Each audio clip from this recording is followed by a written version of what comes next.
Bonjour à tous, on se retrouve aujourd'hui pour une nouvelle vidéo. C'est aujourd'hui un update lecture et je vais vous parler de mes 4 derniers livres lus.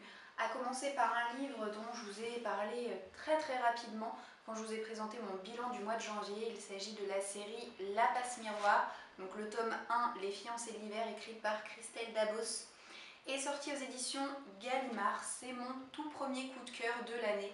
C'est vraiment un roman que je ne suis pas prête d'oublier, c'est pour ça que je voulais vous en parler un petit peu plus longuement aujourd'hui lors de cet update.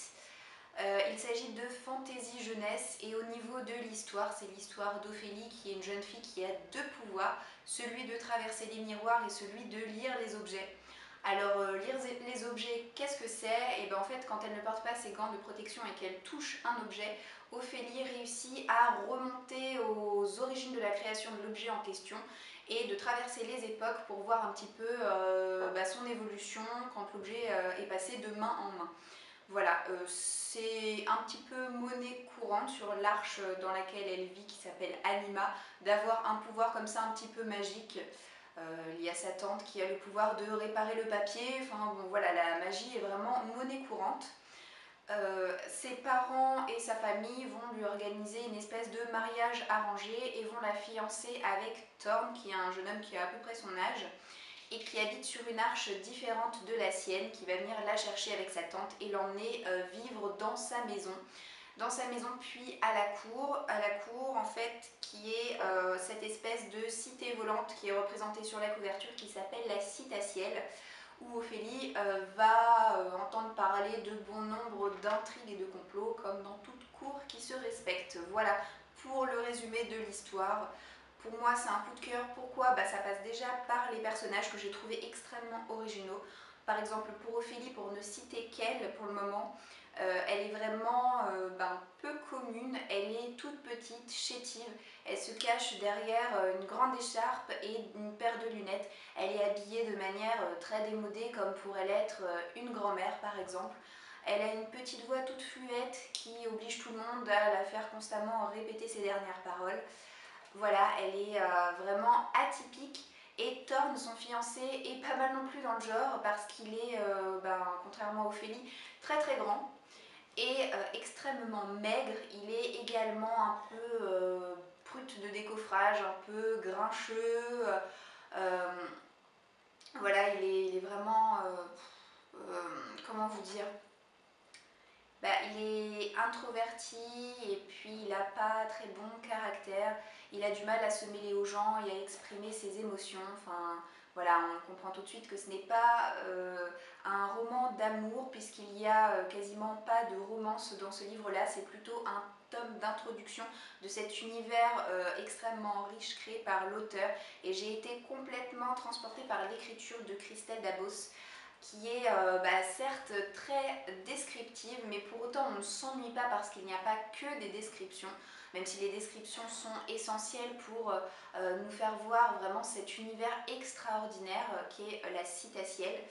Mais il se passe aussi extrêmement beaucoup de choses et l'écriture de l'auteur est vraiment très agréable puisqu'elle est très imagée, elle invente des expressions, elle a un vocabulaire parfois que je qualifierais d'un peu désuet. Enfin, c'est vraiment un roman, voilà, je pense que atypique c'est le terme qui définit le mieux ce roman.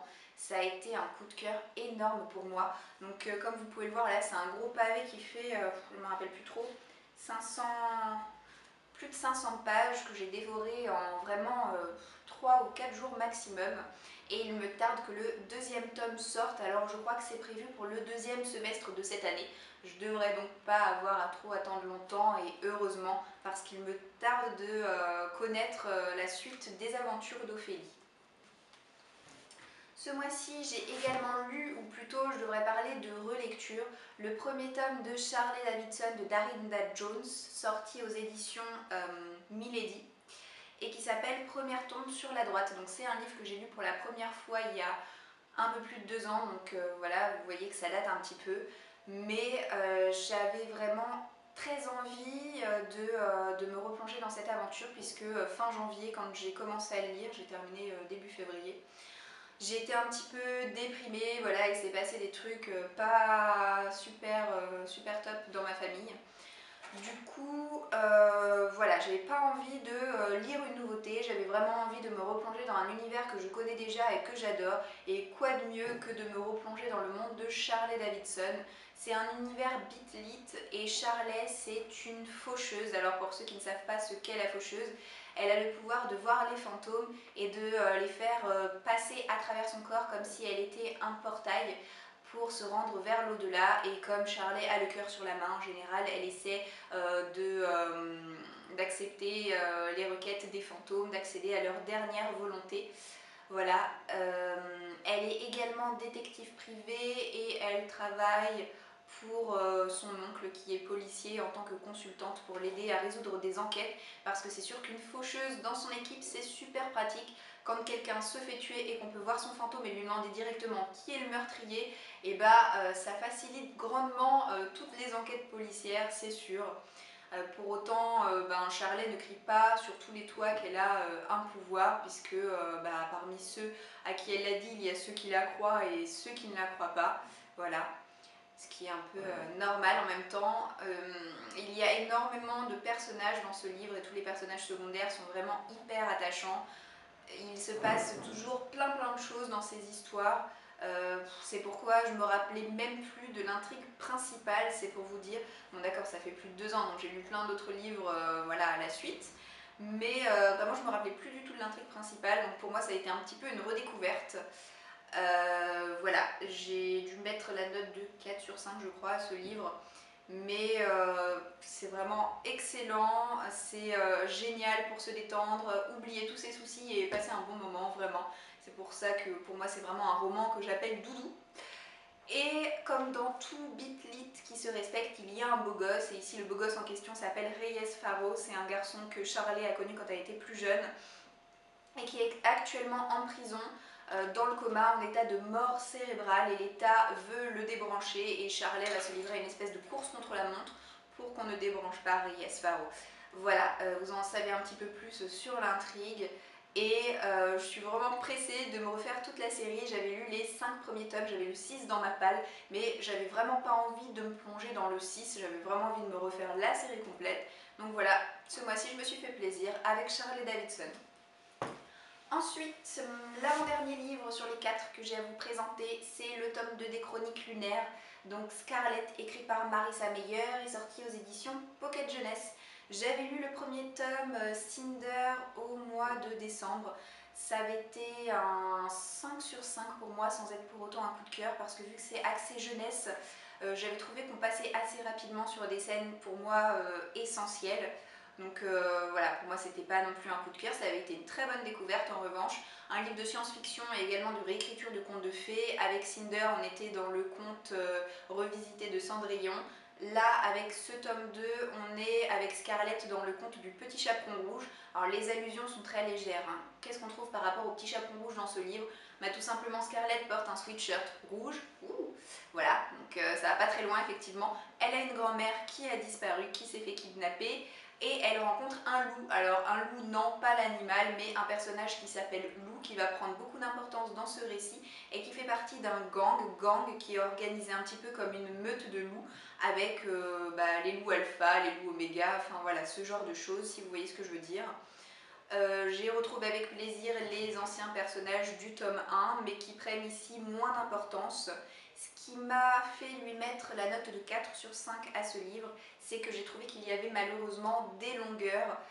Voilà, ça reste une très bonne suite, une très bonne histoire. J'ai pris plaisir à découvrir Scarlett, à suivre ses aventures en compagnie de Lou pour essayer de retrouver sa grand-mère. Malheureusement, les petites longueurs ont fait que pour moi c'est un 4 sur 5.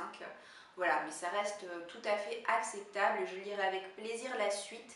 Alors j'ai lu ce tome 2 en lecture commune avec Petite lectrice deviendra grande. On s'était déjà fait le premier tome ensemble et j'espère pouvoir lire la suite avec elle. Le dernier livre qu'il me reste à vous présenter est un recueil de nouvelles qui s'appelle Flocons d'amour, sorti aux éditions Hachette et coécrit avec 3 auteurs différents, John Green, Maureen Johnson et Lauren Myracle.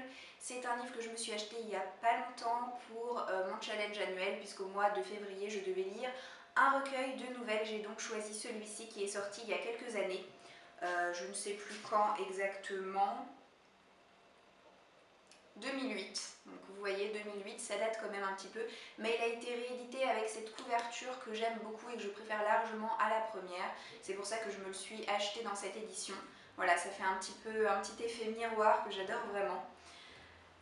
Ce sont 3 nouvelles qui sont un petit peu entrelacées, puisque dans les nouvelles 2 et 3 on retrouve des personnages qui apparaissent dans la première nouvelle, donc c'est très agréable à suivre. On sent que les auteurs ont vraiment communiqué entre eux pour savoir qui est qui, connaître un petit peu les caractères des personnages pour les insérer dans leur propre nouvelle. Donc c'est assez agréable à suivre. Ça se passe le 24 novembre dans une ville qui s'appelle Greystone et ça met en scène des adolescents. Donc c'est de la romance contemporaine. Dans la première nouvelle, qui est d'ailleurs celle qui m'a le plus plu, on fait connaissance de Jubilé qui se rend chez ses grands-parents, mais il y a une tempête de neige effroyable et son train va s'arrêter dans la ville de Greystown, où elle va faire une rencontre qui va remettre en question son couple actuel. C'est la nouvelle que j'ai préférée, c'était vraiment très axé romance, c'était un petit peu perché à certains endroits, enfin, j'ai vraiment aimé, c'était assez humoristique d'ailleurs. Et le principe de la nouvelle, bah, ma foi, c'est que c'est assez court. Et au bout de 120 pages, quand ça s'est arrêté, je me suis dit quoi, c'est déjà fini. Enfin, j'étais vraiment sous le choc parce que j'étais tellement dedans que moi, bah, j'aurais bien lu les histoires de Jubilé, les aventures de Jubilé jusqu'à 300 et quelques pages. Mais non, faut laisser la place aux autres. Donc voilà, c'était déjà terminé. La deuxième nouvelle m'a également plu. Alors là, la tonalité n'était pas du tout la même, c'était plus la déconnade entre potes, ils essaient de braver la tempête pour se rendre dans une espèce de bar qui s'appelle une Waffle House, enfin bon, c'est une sorte d'enseigne certainement connue en Amérique, je ne sais pas trop. Pour voir des pom-pom girls, donc voilà, ils vont prendre la voiture des parents à leurs risques et périls, enfin c'est assez rigolo, il se passe plein de choses, enfin c'est des situations vraiment rocambolesques, hein, il ne faut pas s'attendre à ce que ça se passe dans la vie réelle. Mais c'était très agréable à suivre également. Et la nouvelle que j'ai le moins appréciée, c'est la dernière, où c'est l'histoire d'une jeune fille qui a trompé son copain, qui regrette amèrement ce qui s'est passé et qui souhaite se remettre avec lui en espérant une sorte de miracle de Noël, je ne sais pas. J'ai moins aimé cette nouvelle parce que je n'ai vraiment pas réussi à m'identifier à cette héroïne qui est vraiment égocentrique, moi-je, ça m'a complètement saoulée. Je suis vraiment déçue que cette nouvelle n'ait pas été placée en deuxième position, comme ça j'aurais terminé ce livre sur une bonne note. Pour autant, c'était pas hyper désagréable à lire comme histoire, hein, je préfère prévenir. Mais voilà, c'est celle qui m'a le moins touchée en tout cas. Ça reste une très bonne découverte pour moi. Je n'en attendais absolument rien de particulier quand j'ai commencé ce livre. C'est peut-être pour ça que j'ai été aussi agréablement surprise, je ne sais pas. En tout cas, je lui ai mis la note de 4 sur 5. Je sais pas, c'est peut-être parce que c'était le bon moment pour moi de le lire. Je pense qu'en y réfléchissant quand même un petit peu plus, j'aurais peut-être dû lui mettre la note de 3. Mais pour moi, ça l'a vraiment fait, donc voilà, c'est un 4. Même si je reste persuadée que c'est une lecture qui ne restera pas dans les annales et que dans 2 ou 3 mois, j'aurai très certainement oublié ce qui s'est passé dans ces nouvelles, je ne sais pas. Mais bon, ça reste extrêmement agréable à lire. Voilà. Donc c'est avec ce livre que je conclus cette update lecture en vidéo. J'espère qu'il vous aura plu et je vous dis à très vite pour une prochaine vidéo. Ciao ciao!